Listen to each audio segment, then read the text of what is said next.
흘러넘치길 바랍니다. 오늘 성경 인물 강의 다윗 시리즈 22번째 시간입니다. 하나님 계시면 되고 안 계시면 안 됩니다 라는 제목으로 하나님 말씀 증거하겠습니다. 한번 따라해 볼까요? 하나님 계시면 되고 하나님 안 계시면 안 됩니다. 아멘이십니까? 맞습니다. 하나님 계시면 되고 하나님 안 계시면 안 됩니다. 우리의 모든 인생의 모든 일 속에 하나님은 계셔야 합니다. 그러기에 우리의 삶의 가장 중요한 축복의 조건, 행복의 조건, 형통의 조건은 무엇입니까? 그것은 주변 정세, 내 노력, 나의 능력이 아니라 과연 하나님이 그 가운데 지지하심이 있는가, 이것을 살펴보는 것입니다. 오늘 이 땅을 살아가는 사람들의 모습을 기독교의 관점에서 보면 두 종류의 사람으로 나누어 볼 수 있습니다. 하나는 하나님을 믿고 하나님을 의지하는 사람, 다른 한쪽은 자기를 믿고 자기를 의지하는 사람. 하나님을 믿고 하나님을 의지하는 사람을 우리는 성도, 신자라고 말합니다. 그런데 자기를 믿고 자기를 의지하는 사람을 세상 사람, 믿지 않는 사람, 불신자 이렇게 말합니다. 이 둘은 서로가 서로를 이해하지 못합니다. 왜 저렇게 사느냐? 말도 안 된다. 서로가 서로를 그렇게 생각합니다. 물과 기름처럼 섞이지 않습니다. 그 둘이 살아가고 있는 것이 현실의 삶의 모습입니다. 오늘 성경은요, 이 둘의 대결의 모습을 지금 우리에게 보여주고 있습니다. 자, 한쪽 편에 서 있는 사람이 압살롬입니다. 이 압살롬은요, 자기를 의지하고 자기의 생각을 의지합니다. 이 사람은 4년 동안 계획을 세웠어요. 그리고 차근차근 그 계획을 진행시켜 나갑니다. 4년 동안 반역을 위해서, 반란하기 위해서 백성들의 마음을 도둑질했습니다. 그리고 딱 때가 됐다고 여겼을 때 200명의 나라 안에 있었던 현자들을 데리고서, 아주 중요한 나라의 중요한 인물들을 200명을 데리고서 헤브론이라고 하는 지역, 그 지역은 뭡니까? 다윗을 향하여 섭섭한 마음을 갖고 있었던, 언젠가 다시 수도의 영광을 한번 차지해 보겠다 하는 마음을 갖고 있었던 헤브론에 가서 반란을 일으킵니다. 일으킬 때 그냥 일으킨 게 아니라 우리가 반란을 일으켰다는 소문이 들으면 각 지역마다 압살롬의 사람들을 심어놨습니다. 그래서 단에서 브엘세바까지 이스라엘 전국토에 각각 압살롬의 사람을 심어놓고 그들 보고 우리가 반란을 일으켰다는 말이 들리면 바로 그 자리에서 압살롬이 왕이 됐다, 이걸 외쳐라. 그래서 각 지역마다 다 압살롬이 왕이 됐다 하는 소문이 쫙 퍼지게 만들었습니다. 지금으로 따지면 매스메디어를 장악하라 하는 거였습니다. 거기다 한 걸음 더 나가서 다윗 군대의 허와시를 다 알고 있는, 다윗의 정책을 속속들이 알고 있는 아이도벨이라고 하는 책사까지 자기 사람으로 만들었습니다. 이제 완벽한 겁니다. 그렇게 완벽하게 만들어 놓고 4년 만에 딱 디데이가 됐을 때 반란을 시작합니다.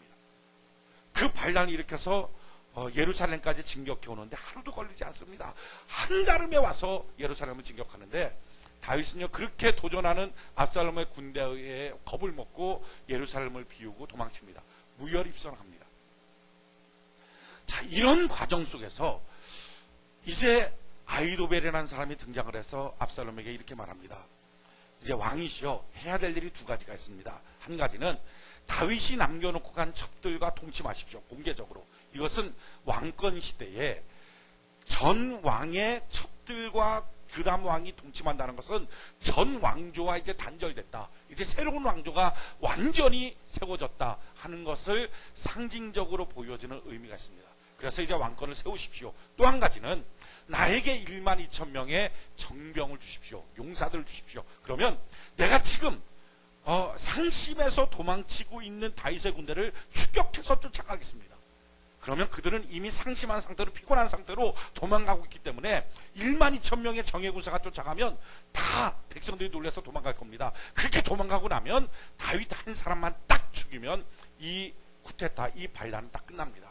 그러면 다른 백성들에게 피해가 가지 않기 때문에 아주 쉽게 정권을 장악하고 새로운 왕조를 시작할 수 있습니다 라고 말했어요. 이 말을 듣고 압살롬이 기가 막히다, 그래 그대로 하자. 그리고 신하들도 자 그대로 하자 라고 다 모였어요. 그래갖고 딱 시행되기 일보 직전에 그 치밀한 압살롬이 가만히 생각을 하더니, 후세도 한번 불러보자. 이 후세는 다윗의 참모입니다. 그런데 이제 바뀌어져서 그 압살롬의 휘하로 들어온 후세도 한번 불러보자. 그는 뭐라고 말하는지 한번 불러보자. 근데 이 후세는 사실은 이 다윗이 압살롬의 모략을 무너뜨리기 위해서 일부러 심어놨던 사람입니다. 근데 후세도 부르자. 후세 보고 오라 그래서 지금 아히도벨이 이처럼 전략을 짰다. 12,000명의 정예구사를 거느리고 한순간에 추격해서 싹 백성들을 흩어버리고 그리고 다윗만 죽이기로 이렇게 전략을 짰다. 어떠냐? 이 생각이 옳다면 지지하고 그렇지 않다면 너의 생각을 한번 내봐라. 그때 후세가 그 말을 듣는 순간에 심장이 먹는 것 같은 거야. 이야, 이 전략대로 하면 다윗은 죽는다. 이것대로 하면 다윗 왕조는 이걸로 끝이다. 그러고 나서 잠깐 하나님께 기도하고 그러나서 말을 시작합니다. 이 아히도벨의 전략은 선하지 못, 옳지 않습니다. 지금 분명히 다윗은 마음속에 아주 독한 마음이 있을 겁니다. 꼭 곰이 자기 새끼를 잃어버린 것 같은 그런 분노함이 있을 겁니다. 그래서 어떻게든지 압살롬 오면 죽이고 싶을 겁니다. 그래서 그는 군사의 전략가이기 때문에 백성들 같이 안 자고 다른 데 지금 있는데 만약에 치려고 그 12,000명의 구사가 갔다가 그 굴 속에 숨어 있는 다윗의 군대로부터 조금이라도 혹시 딱 숨어 있다가 공격을 당하거나 이래서 몇 명 죽고 나면 소문이 쭉 퍼질 텐데 압살롬을 따르는 사람이 다윗한테 좀 졌다. 이 소문 퍼지고 나면 백성들의 마음이 싹 돌아섭니다. 그러니까 그게 아니라 시간을 두고 이스라엘 전체 백성들을 다 모아서 큰 군대를 조직하십시오. 그리고 나서 단번에 다윗에게 가서 한순간에 다윗을 다 죽게 합니다. 그 백성 싹 죽게 합니다. 그래야 이 쿠데타 성공합니다. 여러분 이게 말이 될 것 같습니까? 말도 안 되는 얘기입니다. 왜냐하면 모든 반란은 하룻밤 사이에 끝납니다. 그게 이틀 3일 넘어가면 그 전략은 칩니다. 우리나라에도 쿠데타 2번 일어났죠. 5.16 쿠데타, 12.12 쿠데타. 자, 2번 일어난 쿠데타 다 뭡니까? 하룻밤 사이에 끝났어요. 그래서 우리는 자고 일어났더니 매스미디어 방송이 다 바뀌었어요. 그러더니 그때부터 등장하는 인물이 달라요. 뚜뚜전 또는 뚜뚜박 이렇게. 이게 무슨 말인지 모르죠. 그 9시 뉴스 하게 되면 그때 꼭 그랬어요. 그 9시 뉴스 때 80년대에 전두환 대통령 이렇게 꼭 나왔어요. 꼭. 그래갖고 그때 주로 이제 했던 말들 뚜뚜전이라 그러고 뚜뚜박 박정희 그때는 뭐죠 이게 군사평의회 의장은 이렇게 나오고 전두환 대통령 맨날 이렇게 나왔거든요. 하룻밤 사이에 끝나는 거예요. 그게 상식입니다. 쿠데타는 시간 끌면 안 됩니다. 시간은 누가 끌어야 되죠? 왕조를 붙잡고 있는 사람이 시간 끌어야 됩니다. 그러면 왕조를 붙잡고 있는 사람이 시간 끌면 쿠데타 반군들은 두려움이 있어요. 이게 성공할까 하는 두려움이 있어서 자기들 마음이 약간 흔들리기 시작합니다. 그럴 때 온 백성을 모아서 도전해야 되죠. 그럼 이깁니다. 지금 후세가 말한 것은요, 왕권을 갖고 있는 사람의 전략입니다. 아히도벨의 지금 전략은 쿠데타를 일으킨 사람의 전략입니다. 그럼 누가 봐도 당연히 쿠데타를 일으킨 압살롬은 아히도벨의 전략을 택해야 됩니다. 이게 상식입니다. 애들도 아는 겁니다.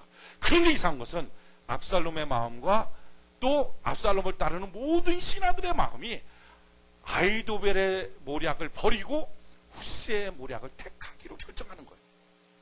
어떻게 이런 말도 안 되는 선택을 합니까? 그리고 그 선택을 딱 하는 걸 보고 아히도벨이 이 쿠데타는 안 됐다. 반란 실패다. 하고 집에 가서 자살합니다. 그리고 정말 백성들을 모았어요. 모아갖고 전쟁을 나갔다가 다윗 군대한테 대패를 하고 압살롬은 요압의 군사들에게 죽임을 당합니다. 아주 비극으로 났어요. 굉장히 승승장구하게 4년 동안 준비한 쿠데타가 한 번 딱 생각의 선택 잘못했더니 그걸로 끝나버린 거예요. 왜 이랬을까? 이렇게 압살롬처럼 아주 치밀한 이 사람이 어떻게 말도 안 되는 선택을 할까? 성경은 그 이유를 딱 한 가지로 가르쳐줘요. 오늘 14절 같이 한번 읽어봅시다. 14절 같이 한 목소리 한번. 사무엘하 17장 14절 한 목소리 시작.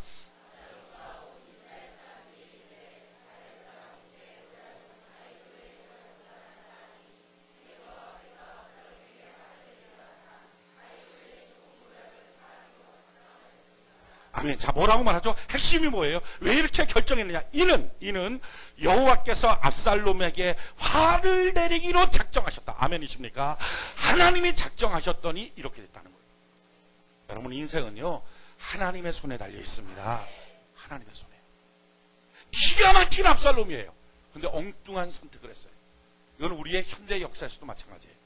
히틀러가 2차 세계대전을 일으켰잖아요. 승승장구했습니다. 막지를 못했어요. 러시아까지 다 불나서 전체 헝가리 뭐 싹 유럽 점령했어요. 싹 유럽 점령하고 결정적으로 영국을 점령하는 찬스가 됐습니다. 한순간에 점령하면 되는 거예요. 영국도 수세에 몰려 있었어요. 완전히 다 끝났어요. 근데 그 절체절명의 순간에 히틀러가 엉뚱한 명령을 합니다. 3일 동안 공격 쉬어라. 무슨 홀리데이입니까? 무슨 추수감사절입니까? 아무 이유도 없어요. 3일 동안 공격 쉬어라. 그때 영국이 기사에서 납니다. 그러나서는 영국이 그때부터 독일을 미국과 영국이 연합군을 편성해서 공격하기 시작해요. 또 한 가지 말도 안 되는 결정 히틀러가 내렸는데 그게 뭐냐면 유보트가 있어요. 여러분들 그 옛날에 나왔던 영화인데 유보트라는 영화 혹시 보셨습니까? 여기 애들은 잘 모르고 어른들만 유보트라는 영화가 있어요. 그거 뭐냐면은 잠수함이에요. 잠수함. 그래갖고 딱 갖고서 대서양에 다니고 있는 연합군의 함대들을 다 공격해버립니다. 그리고 연합군이요 대서양에 배를 띄우지 못했어요. 유보트가 무서워서. 그게 완전히 다 이기고 다녔습니다. 싹 숨어갖고 조그만한 잠수함인데 그걸로 다 공격하는 거예요. 어뢰 쏘고. 이상한 것은 히틀러가 그 기가 막힌 유보트를 생산 중지, 활동 중지 명령을 내렸어요. 히틀러한테는요 최고의 명장이 있었습니다. 그게 롬멜이에요. 그게 사막의 롬멜. 그래서 아프리카 지역에서는 롬멜 때문에 연합군이 기세가 완전히 다 밀어버렸거든요. 그런데 이상한 것은 히틀러가 어느 날 잠자고 일어나더니 롬멜 퇴역. 롬멜 중간에 잘라버렸어요. 전쟁사를 쓰는 사람들은요 이 세 가지 때문에 독일이 졌다는 거예요. 연합군이 원래 져야 되는데 이 세 가지 때문에. 왜 이런 말도 안 되는 결정을 히틀러가 했느냐. 그것도 잠자고 일어나면 이런 명령, 잠자고 일어나면 이런 명령, 수시간 세 가지 명령에서 딱 쳤거든요. 이유가 뭐예요? 하나님이 히틀러를 망하기로 작정하셨기 때문에. 그거 말고는 설명이 안 돼요. 여러분 인생의 손은 하나님의 손에 있습니다. 하나님의 손에 있는 거예요. 우리가 오늘 이 본문을 통해서 깨닫게 되는 것, 이런 교훈을 하나님 주는 거예요. 먼저 우리가 좀 이상한 거 있어요. 납득이 안 되는 것. 왕조시대예요. 지금도 그렇지만 왕조시대에 반란을 꾀하려고 한두 달이 아니라 4년을 준비했어요. 그리고 200명의 현자를 데리고 헤브론에 가서 반란을 일으켰어요. 이걸 어떻게 왕이 모를까? 왕은 첩보전이 있을 텐데 자기를 따르고 있는 어마어마한 부하들이 있을 텐데 그거 다 고발하지 않았겠어요? 압살롬이 이럽니다. 좀 이상합니다. 태도가 이럽니다. 아래요 하고서 막 엎드리면서 뭐 아무래도 반란을 일으키는 무리가 있나이다 이런 거 없었겠어요? 충분히 있었을 텐데 4년 동안 다윗왕이 한 번도 압살롬 불러다놓고 너 왜 이러냐 뭐 이군부에 쳐넣어라 이런 기록이 없어요. 게다가 헤브론에 반역하러 간다 이거 다 정보가 있지 않았겠어요? 충분히 간다 할 때 잡아놓으면 되는 걸 그거를 축복하며 보냈어요. 왜 다윗에게 말도 안 되는 행동을 할까? 아마도 이유는 이것일 겁니다. 다윗은요 알고 있었어요.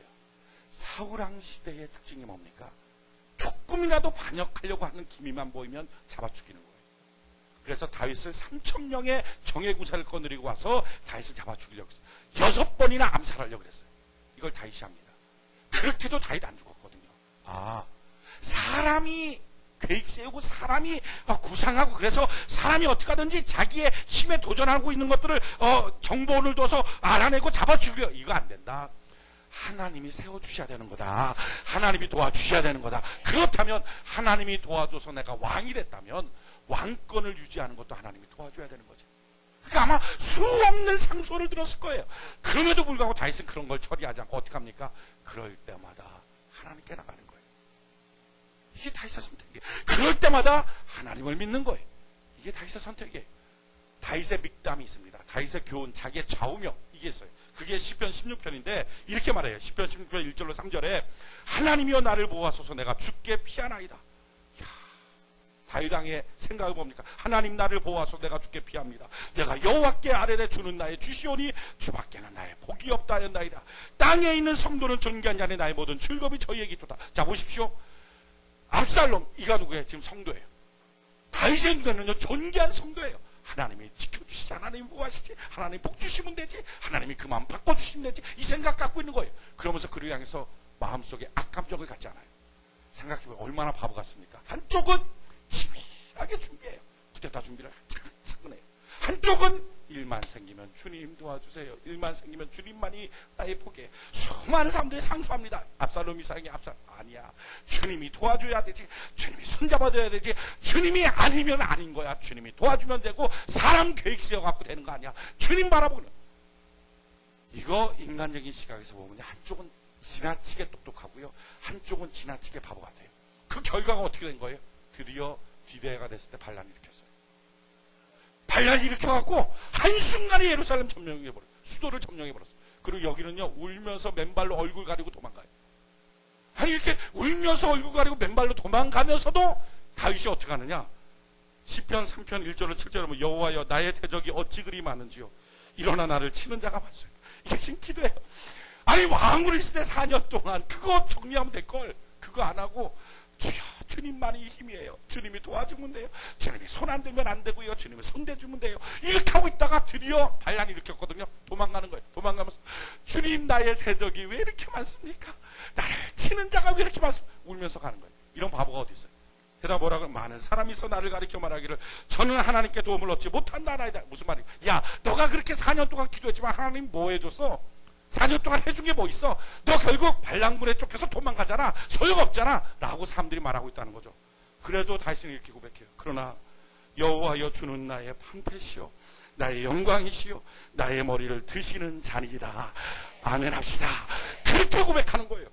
내가 나의 목소리로 여호와께 부르짖으니 그 성산에서 응답하시는도다. 내가 누워 자고 깨었으니 여호와께서 나를 붙드심이로다. 천만인이 나를 둘러치려 하여도 나는 두려워하니라도다. 여호와여 일어나소서. 나의 하나님이여 나를 구원하소서. 주께서 나의 모든 원수의 뺨을 치시며 원수의 일을 꺾으셨나이다 하고 기도하는 거예요. 보십시오. 얼마나 바보 같아요. 이쪽은 얼마나 지나치게 똑똑합니까? 그런데요, 이렇게 지나치게 똑똑하고 이렇게 지나치게 바보 같은 인생을 사는데 어떻게 됐어요? 결론은요, 다윗이 이겼어요. 이유가 뭐예요? 성경 그 이유를 딱 한마디로 말해요. 하나님이 압살롬은 치고 다윗은 일으키기로 작정하셨다는 거예요. 이게 인생이에요. 아멘이십니까? 이게 인생이에요. 이걸 깨닫는 것, 이게 삶의 지혜를 얻는 거예요. 자, 하나님이 지지하니까 어떻게 되죠? 다시 사무엘하 17장을 한번 볼까요? 17장 15절에 보니까 이에 훗새가 사독과 아비아달 두 제사장에게 이르되 아이도벨이 이렇게 또 내가 이렇게 모략을 베풀었다. 너희는 빨리 가서 16절에 보니까 다윗에게 이 사실을 알려줘라 그랬어요. 그랬더니 17절에 요나단과 아히마아스가 목숨을 두려워하지 않고 이렇게 이걸 감행하기 시작해요. 그럴 때 어떤 계집종이 이걸 또 도와줘요? 전혀 모르는 사람이. 19절에 보니까 그 집 여인, 어떤 여인이 와서 또 도와줍니다. 27절에 보니까 뭐 바실레이, 누구의 라빠 사람 나하스의 뭐 아들 소박, 뭐 로드벨 암미발의 아들 마길, 이런 사람들이 와서 전혀 뜻밖의 인물, 상상하지도 못했던 인물들이 와서 도와줘요. 여러분, 하나님이 손 잡아주면 사람도 도와주는 거고, 하나님이 손 놔버리면 아무리 똑똑하고 기가 막힌 사람도 결국은 어떻게 됩니까? 죽어버리는 거예요. 이거 성경 한번 볼까요? 23절. 같이 한번 한 목소리 한번 읽어봅시다. 23절 한 목소리 시작. 아히도벨이 자기 모략이 실행되지 못함을 보고 나귀의 안장을 지우고 떠나 고향으로 돌아가서 자기 집에 이르러 집을 정리하고 스스로 목매어 죽음에 그 아비의 묘에 장사하되니라. 목매어 죽는 거예요. 여러분, 사람의 인생은요, 하나님의 손바닥 안에 있습니다. 이 사실 하나님 계시면 되고 하나님 안 계시면 안 돼요. 성경은 뭐라고 말합니까? 잠언 20장 24절에 사람의 걸음은 여호와께로 말미암나니 사람이 어찌 자기의 길을 알 수 있으려. 사람 자기 길 모르는 거예요. 자기 인생 모르는 거예요. 모르는 인생 어떻게 계획하며 삽니까? 하나님이 도와줘야 돼요. 잠언 29장 26절에 주권자에게 은혜를 구하는 자가 많으나 사람의 일의 작정은 여호와께로 말미암느니라. 여러분, 힘 있는 사람 누구냐? 이 사람한테 줄 때까 저 사람한테 줄 때까 열심히 노력하지만 사람의 일의 작정은 여호와께 있는 것이다. 사람 어디 줄 딱 서서 인생 풀리는 거 아니다. 이사야 14장 24절에 만군의 여호와께서 맹세하여 가라사대 나의 생각한 것이 반드시 되며 나의 경영한 것이 반드시 이루리라. 이사야 14장 27절에 만군의 여호와께서 경영하셨은즉 누가 능히 그것을 패하며 그 손을 펴셨은즉 누가 능히 그것을 돌이키랴. 하나님이 결정하면 된다는 것입니다. 하나님이 결정하면 되는 거지 사람이 아니라는 거예요.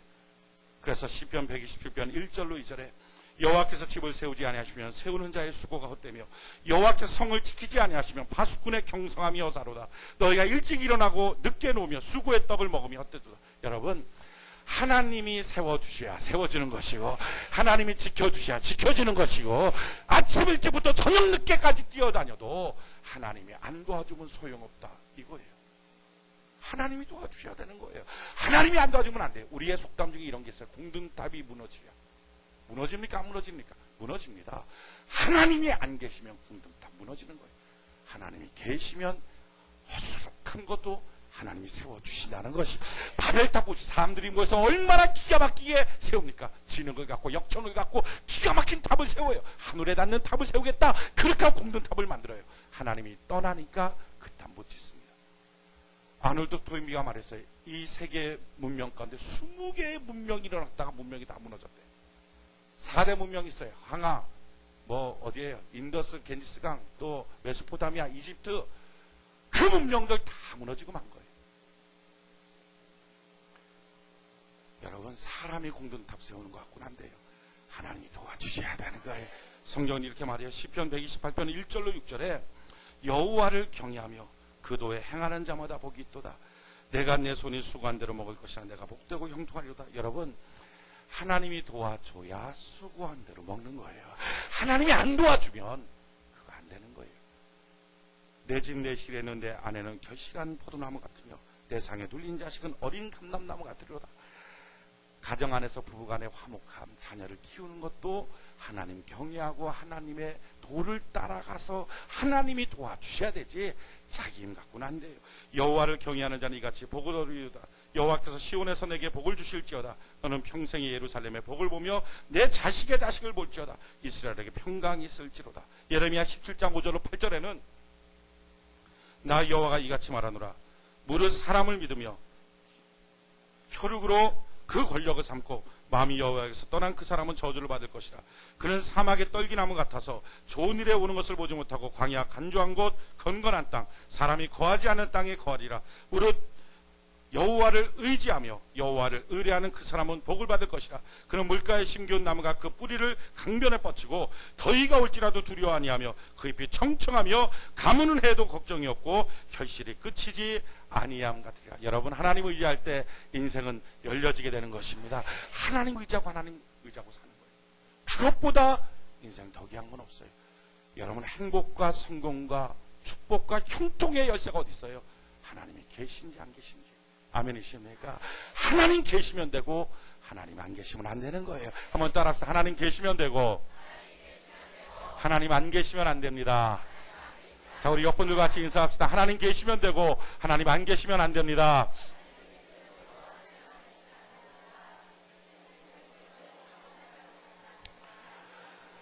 할렐루야. 이것이 인생 사는 열쇠고요, 지혜예요. 자, 그렇다면 자, 구체적으로 어떻게 살아야 할까 하는 거예요. 우리는 알아요. 하나님 계셔야 돼요. 하나님 안 계시면 안 돼. 가정도, 직장도, 사업장도, 자녀 교육도, 자기 인생도 다 마찬가지. 하나님 계셔야 돼요. 그렇다면 구체적으로 어떻게 살까? 핵심은 이것입니다. 하늘에서 계획된 것만 땅에서 이루어집니다. 한번 따라할까요? 하늘에서 계획된 것만 땅에서 이루어진다. 그래서 예수님이 뭐라고 주기도문을 가르쳐 주셨죠?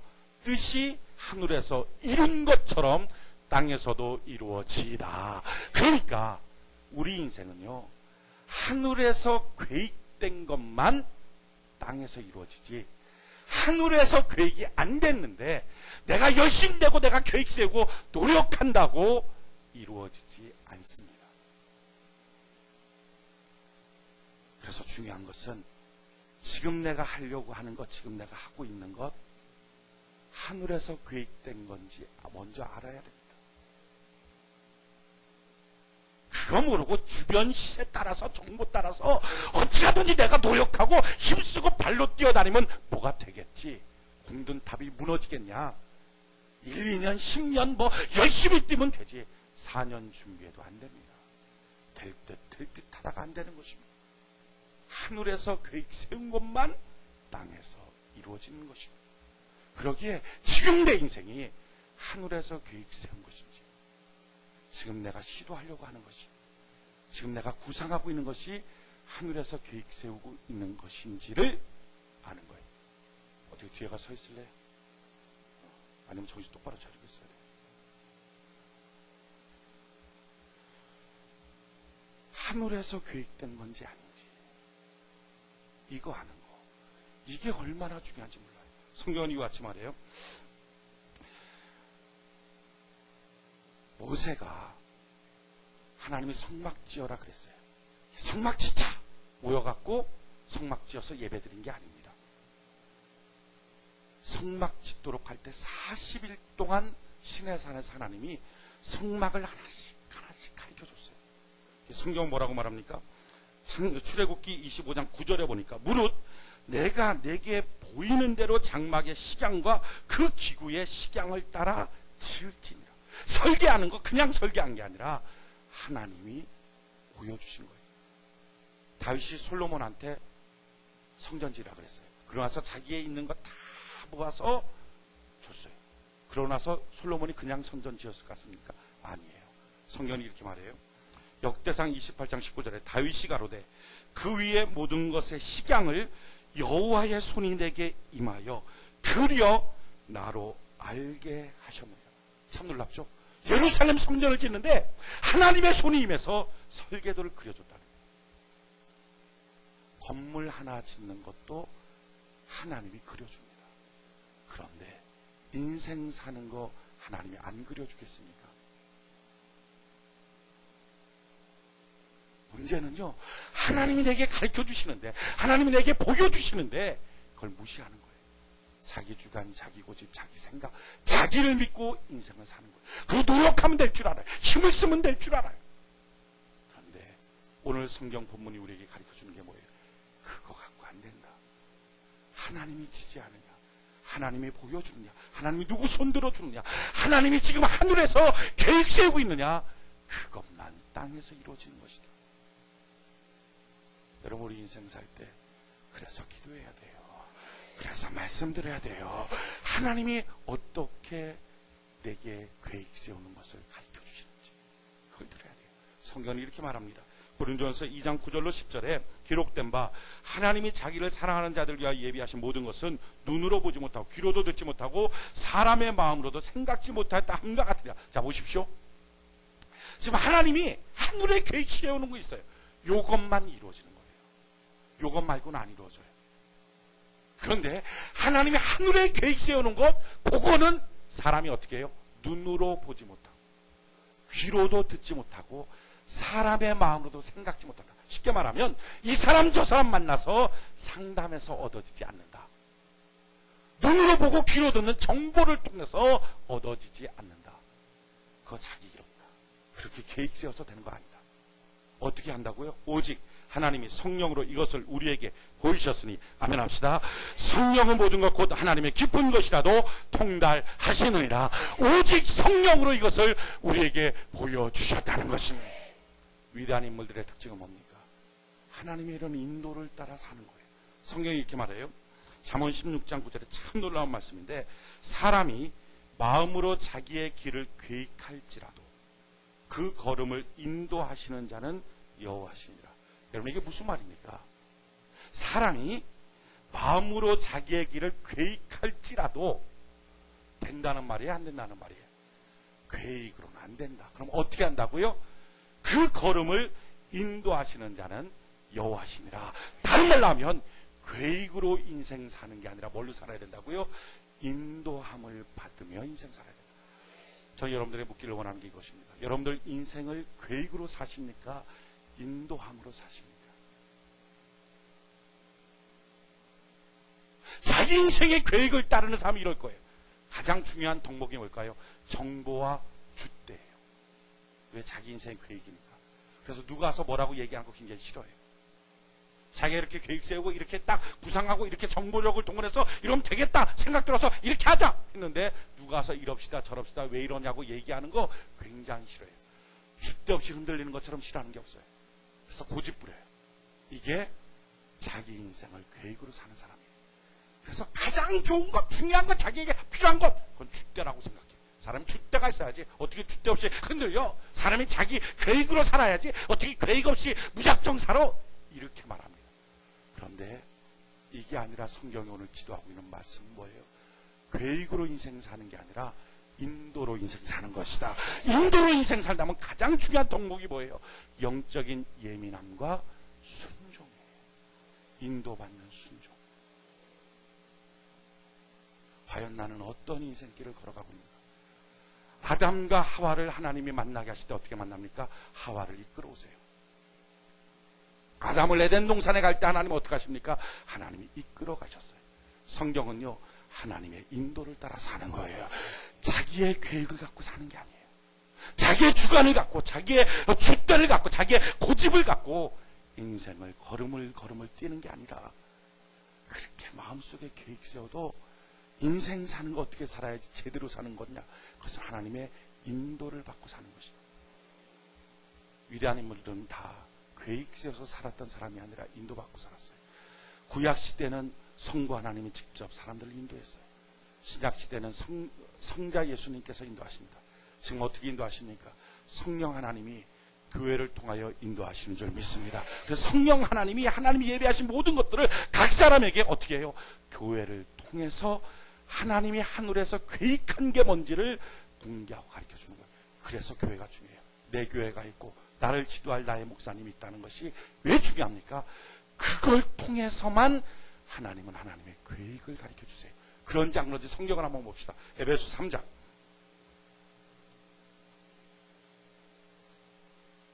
신약성경 에베소서 3장.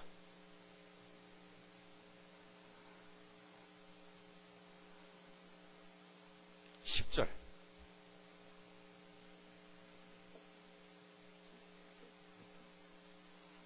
신약성경 에베소서 3장 10절. 같이 한 목소리 한번 읽어봅시다. 에베소 3장 10절 한 목소리 시작. 이는 이제 교회로 말미암아 하늘에서 정사와 권세들에게 하나님의 각종 지혜를 알게 하려 하심이니. 아멘. 자, 뭐라고요? 하나님의 각종 지혜를 어디로? 교회로 말미암아 알게 하신다. 아멘이십니까? 그러니까 교회가 중요해요. 오늘날 성령 하나님이 각 사람에게 예비하신 하늘의 계획이 있습니다. 인생의 계획, 사업의 계획, 직장 계획, 자녀 교육의 계획이 있어요. 근데 그 계획이 어디 있어요? 교회를 통하여 하나씩 가르쳐 주시는 거예요. 그래서 교회는 뭐예요? 마태복음 16장에 보면 교회는 두 가지 능력이 있어요. 음부의 권세가 이기지 못하는 마귀를 이기는 능력이 있고요. 하늘의 문을 열고 하나님의 복을 받을 수 있는 능력이 있어요. 뿐만 아니라 교회는요, 만물을 충만케 하신 자의 충만이 되는 거예요. 교회는. 교회 안에 뿌리 내리고 교회 안에 있으면 시편 68편 13절에 있는 말씀처럼 양우리에 너희가 누울 때는 황금으로 입힌 비둘기처럼 우리를 바꿔주신다는 것이 이게 교회 능력이에요. 교회 안에서 순종을 배워가는 사람, 한 걸음 한 걸음 주님이 계획이 뭔지, 하늘에서 계획이 있는지 그걸 기도로 묻고, 성경 말에 예레미야 33장 2절로 3절에 이를 행하는 여호와 그 일을 지어 성취하는 여호와가 내게 말하노라. 너는 내게 부르짖으라. 내가 내게 응답하겠고 내가 알지 못한 크고 비밀한 것을 너희에게 보여주게 될 것이다. 여러분, 민족의 위대한 인물들이 다 어디서 나왔어요? 다 교회에서 나왔어요. 우리나라 한번 보십시오. 우리나라 건국의 위대한 인물들, 뭐 이승만, 조만식, 김규식, 김구, 뭐 여운형. 여러분, 우리 그 건국 시대에 나와 있는 인물들 전체가 다 교회에서 배출한 인물입니다. 그래서 재헌국회로 모일 때, 제1회 국회로 모여서 첫 시간 국회의원, 우리나라에서 보면 국회의원이 다 모였을 때 그들이 제일 처음에 뭐 했는지 아십니까? 다 일어나서 우리 하나님께 감사 찬송하고 기도하자고.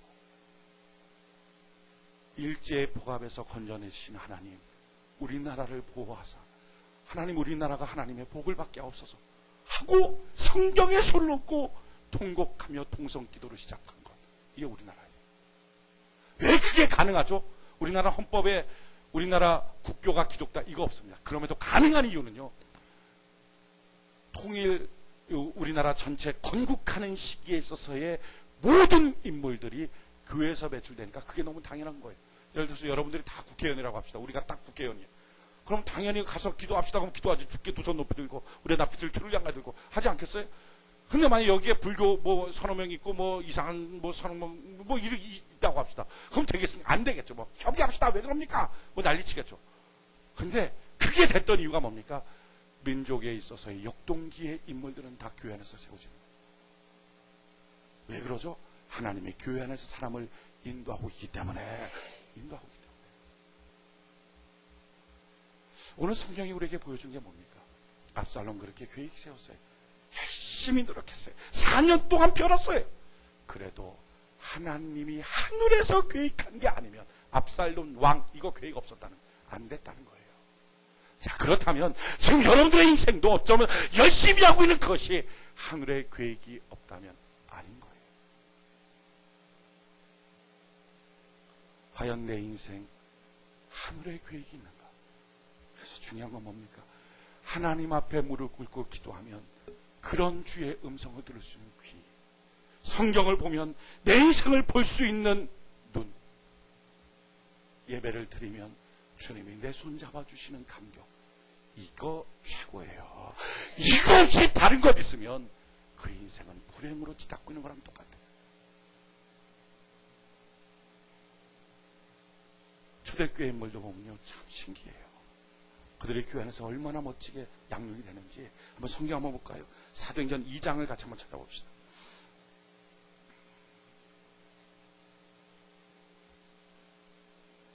사도행전 2장 41절.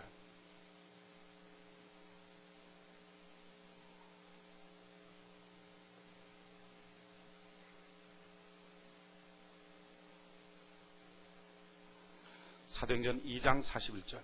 그 말을 받는 사람들은 침례를 받음에 이날의 제자의 수가 3,000이나 더라. 자, 침례받고 성도가 됐어요. 성도 되고 난 다음에 그들이 뭐합니까? 자, 이렇게 성도 됐던 사람들의 특징은 뭡니까? 이 사람들 다 빈민층이에요. 다 못 사는 사람, 별것 아니었어요. 뭐 노예들도 있었어요. 그런데 그 예루살렘 교회로 모였던 그 사람들이 지금 3,000명이나 됐는데 그들이 뭐하죠? 42절 그러니까 저희가 사도의 가르침을 받아 서로 교제하고 떡대고 기도했다. 이 사람들이 지금 한 게 뭐예요? 사도의 가르침을 받아서 교제했어요. 모여서 맨날 떡대고 있었어요. 그런 날 뭐 했어요? 기도했어요. 열심히 기도했어요. 자, 이게 사회생활이 필요합니까? 모여 성도끼리 웃으면서 성도님 뭐 예뻐요, 아름다워요. 뭐, 성도님 참 사랑스러운 천사 같아요. 이렇게 말하고 그리고 하는 것 떡볶이 사 먹고 북한 가서 떡볶이 사 먹고 오뎅 사 먹고 그렇게 하고 나서는 뭐 했어요? 뜨겁게 기도 문 열어서 쫙 도와서 기도해. 이게 세상 사는데 뭐가 필요합니까? 이게 세상 사는 게 지혜롭게 보여요? 바보 같아 보이잖아요. 야, 그런 시간 있으면 나서 뛰어라. 이러지 않게 계획 세워서 열심히 해라. 그럼 한 푼이라도 더 벌지. 이런 말 듣지 않겠어요? 근데 지금 초대교회 성도들 모습에 이거 있어요. 그런데 이런 바보 같은 일을 하는데 어떤 역사가 나타나요? 43절 보니까 사람마다 두려워하는데 사도들로 인하여 기사 표적이 많이 나타났어요. 그러면서 그들이 한 게 뭐예요? 믿는 사람들이 다 함께해서 모든 물건을 서로 통용하고 자기 물건 자기가 챙기기도 지금 바빠 죽겠는데 다 나눠주고 막 통용하고 또 재산과 소유를 팔아 각 사람의 필요에 따라 나눠주고 이런 바보 같은 사람들이 어디 있어요? 그리고 나서는 뭐 했어요? 하는 일이 되게 재밌어요. 날마다 마음을 갖춰 성전에 모이기를 힘쓰고 집에서 떡을 떼며 기쁨과 순전한 마음으로 음식을 먹고. 자, 보십시오. 이 사람들이 하는 일이 다 소비적이야. 뭐 생산한 게 있어요?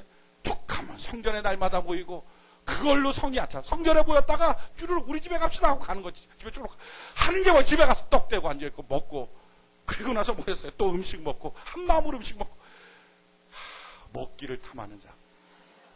우리도 이제 예배 끝나면 할 게 뭐예요? 먹는 거예요. 가서 떡 떼고 먹는 거예요. 오늘도 이제 어떤 분한테 전화가 왔어요. 떡과 음료수를 준비했대요. 바빠서 못 갖고 갑니다. 이랬어요. 이제 예배 끝나고 이제 좀 이따 갖고 올 거예요. 교회에서 뭐해? 맨날 모여서 희덕거리고 서로 교제하고 그걸로 성이 안 차. 그리고 뜨겁게 기도하다가 눈물 칙칙 흘리고 기도하다가 또 집에 쭈르륵 가. 그러면 안 믿는 사람이 봤을 때 야, 넌 도대체 하는 짓이 뭐냐? 맨날 교회 가고 교회 가서 뭐하냐? 맨날 밥 먹고 놀고 사람들끼리는 이거 웃기잖아요. 그런데 놀라운 것은요. 이렇한 결론이 뭐예요? 47절에 있어요. 47절. 우리 같이 한번 한 목소리 한번 읽읍시다. 47절 한 목소리 시작. 하나님을 찬미하며 또 온 백성에게 칭송을 받으니 주께서 구원받는 사람을 날마다 더하게 하시고 어떻게 했어요? 온 백성에게 칭송받는 영광의 삶, 행복의 삶, 축복의 삶을 하나님이 허락하여 주시더라는 것. 왜 그래요? 하나님의 이 시대에 교회를 통하여 성도들에게 하늘의 계획대에 있는 것을 가르쳐 주시는 거예요. 서로 간에 교제하면서 나누는 말 한마디 속에 하나님의 계획이 있어요.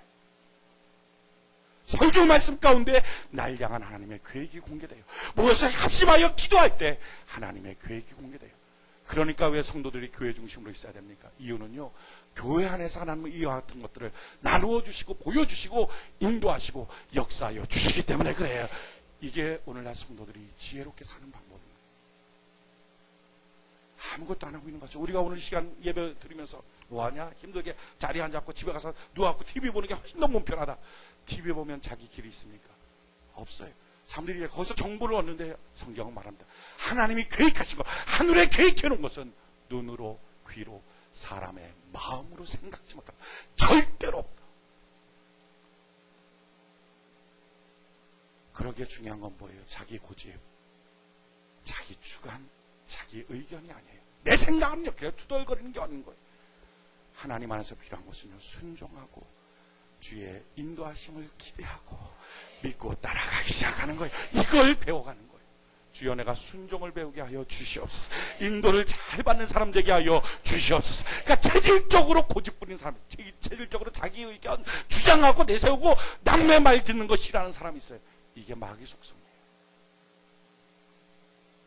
하나님의 음성 듣기를 즐겨하는 사람. 성경 말에 순종하면 성읍에 있어도 복이 되고 들에 있어도 복이 되고 들어와도 복이 되고 나가도 복이 되고, 이게 하나님의 역사예요.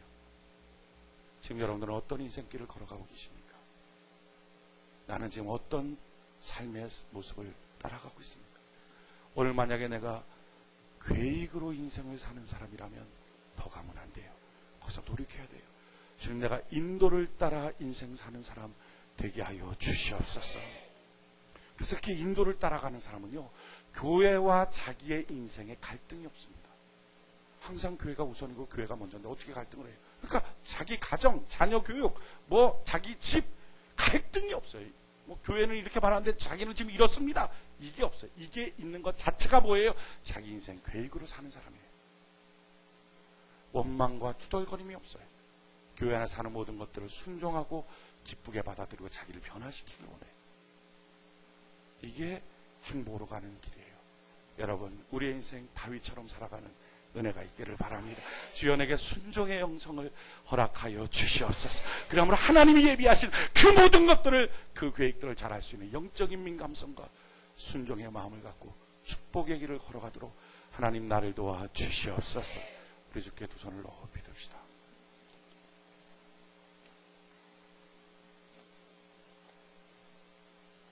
우리의 낯빛을 주를 향하여 들고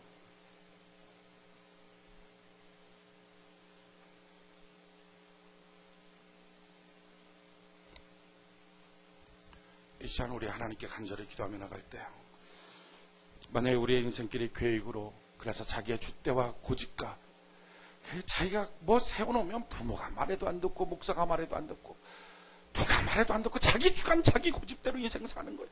뭐라고 말하면 나는 계획이 있어요. 뭐라고 말하면 내 생각이 있어요. 그게 인생 망하게 하는 거예요. 그게 처음에는 잘 되는 것처럼 보여도 결국엔 안 돼요. 하나님이 계획 세우는 것만 땅에서 이루어지는 거예요. 하나님, 내게 영적인 민감성을 허락하여 주시옵소서. 순종의 영성을 내게 허락하여 주시옵소서. 주님, 내 교회를 더 사랑하고 깊이 뿌리 내리도록 주여 나를 도와 주시옵소서. 우리